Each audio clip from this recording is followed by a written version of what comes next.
Government కు చేయాల్సిన పని ఏంటంటే, ఏజెన్సీస్ చూడాల్సిన పని ఏంటంటే, ఉగ్రవాదాన్ని కంట్రోల్ చేయడానికి ఇప్పుడు మనం అనుకున్న ఇవన్నీ మాట్లాడవచ్చు. ఇక్కడ వరకు బాగానే ఉంది, వాటిని చేయొచ్చు. కానీ ఒక డాక్టర్ అనేవాడు మెల్లో స్టెత్ చేసుకుంటే వాడి చేతిలో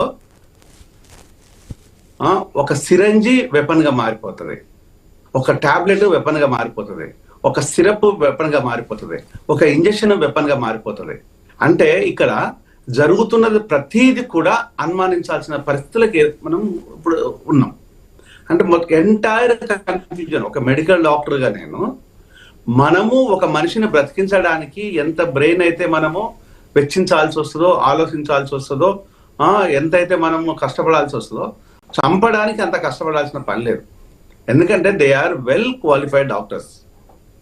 అంటే ఇక్కడ వీళ్ళకి ఒక మనిషిని బ్రతికించడంతో పాటు చంపడం ఎంత తేలిక చంపవచ్చు అనేది చాలా క్లియర్ గా తెలుసు. కానీ వాళ్ళని ఎట్లా కంట్రోల్ చేయాలి మరి? ఇప్పుడు ఇది ప్రమాదకరమైన విషయం. ఇప్పుడు ఇక్కడ ఒక మనిషి ఎయిర్, ఒక ఎంటీ సిరంజి లోపల ఎయిర్ ఉంటే కూడా చంపేయచ్చు. లాస్ట్ కి వచ్చేసి ఒక టాబ్లెట్ తో చంపవచ్చు. లేదు అనుకుంటే మీకు ఇన్సులిన్ ఇంజెక్షన్ లాంటి వాటితో కూడా చంపేయచ్చు.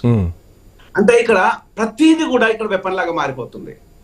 అంటే ఇక్కడ మనం ఎక్కడ ప్రమాదం అంచుల్లో ఇప్పుడు భారత్ ఉందని చెప్పాలా, లేకపోతే వైద్యులు ఈ రకంగా మారుతున్నారు అంటే వాళ్ళని మనం ఎలా కంట్రోల్ చేయాలి, ఎలా వాళ్ళను మనం పట్టుకోవాలి, ఇది భారత్ ముందున్న పెద్ద ఛాలెంజ్. ఇది మీరు ఇంతసేపు మనం ఎంతసేపు మాట్లాడినా కూడా బాంబులు, అణుబాంబులు, ఇంకో బాంబులు, ఇంకా కెమికల్, ఇవన్నీ దట్స్ ఓకే.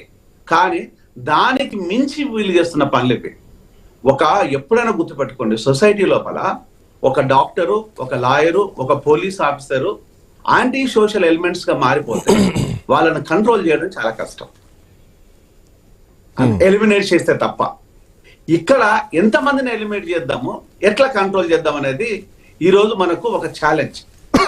ఈ రోజు ఏ పార్టీ ఉందా, ఏ ప్రభుత్వం ఉందా అనేది కాదు, మూకుమ్మడిగా ఈరోజు భారత ప్రతి ఒక్కరు దీని లోపల సన్నిగ్ధం అవ్వాలి. ప్రతి ఒక్కరు ఇక్కడ ఒక సోల్జర్ లాగా మారాలి. ఎవరు మన దగ్గర ఉన్నారు, ఎవరు కొత్త వారు ఉన్నారు, ఎవడు ఈ డాక్టర్ ఏం చేస్తున్నాడు అనే దాన్ని ప్రతిదీ కూడా పక్కవాడు కాన్సన్ట్రేషన్ చేయాల్సిన పరిస్థితికి ఈరోజు వీళ్ళు తీసుకెళ్లారు. ఈ 5 డాక్టర్ల గురించి మాట్లాడుతున్నాం, కానీ 5 డాక్టర్లే ఉన్నారా? 500 మంది ఉన్నారా? 5,000 మంది ఉన్నారా? అంటే కరెక్టే మీరు అన్నట్టు. ఈ లింక్ సిస్టమ్ ఎక్కడి నుంచి ఎక్కడికి ఉంది? దీంట్లో నేను ఈరోజు ఉదయం కూడా ఈ హైదరాబాద్ లో దొరికినటువంటి ఉగ్రవాది వాళ్ళ తమ్ముడు కూడా ఐన్యూస్ లో లైవ్ లో మాట్లాడితే, మా అన్న ఏం చేస్తాడో మాకు తెలియదు, ఆయన అమాయకుడు, ఆయనకు అసలు ఏం తెలియదు, ఎవరో ఇట్లా బ్యాగులో డబ్బులున్నాయి తీసుకొని పో, నువ్వు ఇట్లా తయారు చేసి ఏమంటే ఇచ్చిండు, సో ఆయన డబ్బులు అనుకొని తీసుకొచ్చుకున్నాడు. బట్ ఏటీఎస్ పోలీసులు పట్టుకున్నారు, దాంట్లో తుపాకులు దొరికాయి, బుల్లెట్లు దొరికాయి, అది మా అన్నకు సంబంధం లేదు.